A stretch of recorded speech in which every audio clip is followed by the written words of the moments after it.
સદગુરુ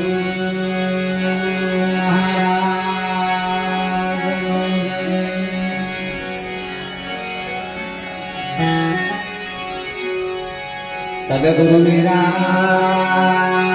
મહારાજ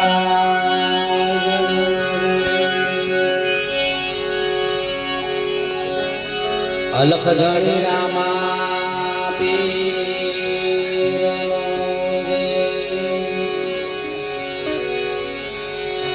સદગુરુ પર્વત રામ મહારાજ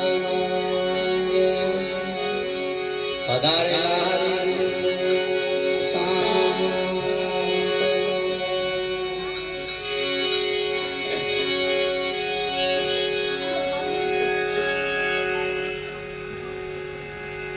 આજે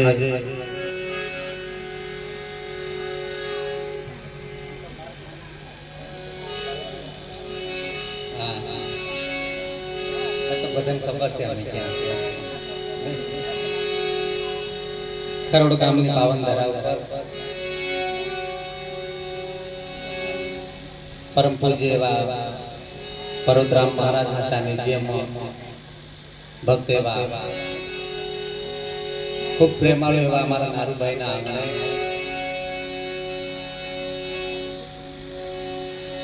ખૂબ ભાવથી આપણને આમંત્રણ આપી આપણને અહીંયા એકત્રિત કર્યા તે બદલ આપણે નારુભાઈને ખૂબ તાલીઓથી આપણે વધારીએ.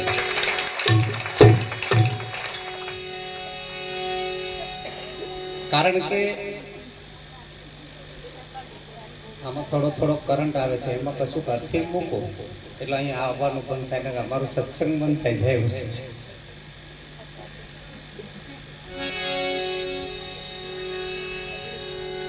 આંગણે પરબડી બાંધીએ સૌ પંખી પાણી પી જાય, કોઈ બધી હંસ આવી સડે મારા આંગણા પાવન થઈ જાય. આ ભગીરથ કાર્યની અંદર આપણે સહભાગી બન્યા, એમાં મોટો ફાળો અમારા મહારાજનો છે. 1 મહિનો ઉપર થઈ ગયા દિવસો. અમે જાણીએ છીએ સતત પ્રોગ્રામ છે, તમારો સાથ સહકાર પણ ખૂબ સારો છે. અવારનવાર વિડીયો દેખીએ છીએ એટલે ખૂબ ભાવિક છો તમે પણ.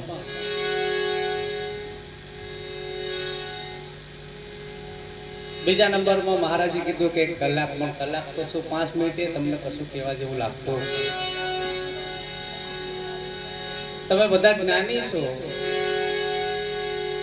મહારાજને શરણે આવ્યા પછી કોઈ અજ્ઞાની રહેતું અને જ્ઞાનીને કશું કોઈ વધારે કહેવાય એવું નહીં. કેવું શું કીધું છે ભાઈ કે શું જાણે કુંવારી કન્યા પરણેલી મોજ. હા તો આપણે લગ્ન થઈ ગયા હોય તો પછી બીજી રસમ પડાય પણ. હા પણ એક હવે અહીંયા વિવેક જાળવવાનો આવે. પૈણા પછી વિવેક જાળવવાનો આવે કે આપણું પાછું થવાય, આજુબાજુ નજર રખાય, અને નજર નાખી દો દશા બગડે. અને કોઈ ધણી એવો હોય કદાચ દયાળુ તો કદાચ અપનાવે ન કોઈ છે ને તરછોડી મૂકી આખી જિંદગી ભટકા મારવાનું થાય. એટલે આપણાથી એવું કાર્ય ન થાય એનું ધ્યાન આપણે દેવાનું છે. આપણે ઉપદેશ લીધા પછી બીજું કશું કરવાનું નહીં આપતું, પણ એમાં રહેવાનું આવે છે ને એ સમજણની દ્રષ્ટિમાં જીવન જીવવાનું છે. ઉપદેશનું મહત્વ આપણે જાણવાનું છે. ઉપદેશનું મહત્વ છે, ઉપદેશ ખાલી જાણવા પૂરતો છે કે સમજવા પૂરતો છે? આ ત્રણેય લીટી કમ્પ્લીટ હોવી જોઈએ. જાણવાનો એ ખરો, સમજવાનો ખરો, અંદર ઉતારવાનો એ ખરો, અને પછી એને આ જીવનમાં વ્યવહારમાં લાવવાની જરૂર છે. જ્યાં સુધી આ આપણને જે સમજણ મળી છે, જે જ્ઞાન મળ્યું છે, એને આપણે સમજણમાં નહીં લાવીએ, વ્યવહારમાં નહીં લાવીએ તો કશા કામનું છે.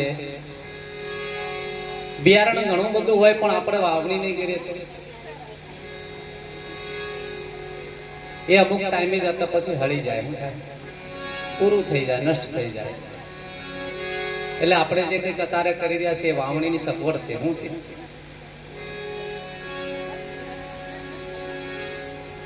કારણ કે મહારાજે આપણે આ જળ ભૂમિમાં એવું બીજ નાખ્યું છે અને આજે પણ પાછી કહેવાય છે કે ભાદરવા સુદ બીજ. આ બીજને લગભગ જેટલા જેટલા સનાતનીઓ છે એટલા બધા માને છે બીજનું મહત્વ. અને તાર ઠેર ઠેર અમારા ગામમાં મંદિરે પ્રોગ્રામ હતો. અમારે આ બાજુમાં આમંત્રણ હતું એટલે મેં કીધું હવે રોકાવાય. પણ સારું છે કે આના આધારે આના સહારે આગળના જેટલા સંતો થઈ ગયા છે આપણને પ્રેરણાદાયક જે જે કંઈક સંતોની વાણી છે, જે ભજન છે, સત્સંગ છે, સાથી છે, આપણા જીવનને જીવવાના રસ્તા આપણને બતાવે કઈ રીતે આપણે જીવવું. જે આપણે ચાલી રહ્યા છે સારો રસ્તો છે કે ખરાબ છે, જે કંઈ કરી રહ્યા છે સારું કરી રહ્યા છે કે ખોટું કરી રહ્યા છે, આ સત્સંગ આપણને રસ્તો બતાવે છે. આ સંતોના શબ્દો આપણને રસ્તો બતાવે ને એ રસ્તા પ્રમાણે આપણે ચાલીએ તો જીવન આપણું સફળ થાય ને. મહારાજ શરૂઆત કરી, સુંદર શરૂઆત કરી કે ભાઈ પાણીના પર ફોટા જેવું આ જીવન છે આપણું. આ જીવનનો કોઈ ભરોસો. અનેક મહાપુરુષો એના વિશે ઈશારા કરી ગયા. કબીર સાહેબે પણ કીધું કલ કરેશો આજ કરેશો અબ પલમાં પરલય હોયગા બહરીન કરેગા તબ કે આ શરીરનો કોઈ ભરોસો નહીં, વાયદે વાત મૂકીશ નહીં.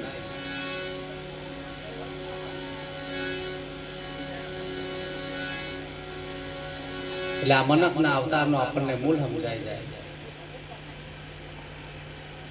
આ માનવના અવતારનો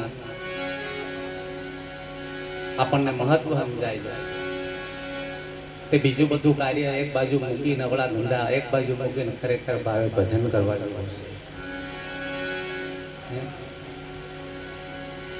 ભજનમાં કીધું કે તારા માટે તે શું કર્યું તે ન જાણે જીવડાની જાત રે અભાગી. ભજન કરવા જેવું છે, બીજી બાંધણમાં પડવા જેવું છે.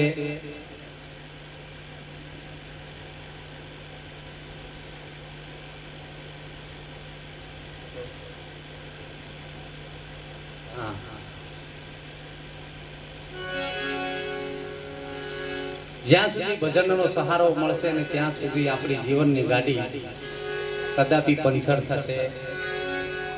અમારા બાજુ ઘણા પંચર થઈને પડ્યા છે હમણાં, કારણ કે ટાઈમે સર્વિસ ને કરાવીએ ને મેકેનિક પાસે. આ બધું કામ એના માટે જ ભેગું થવાનું આવે છે.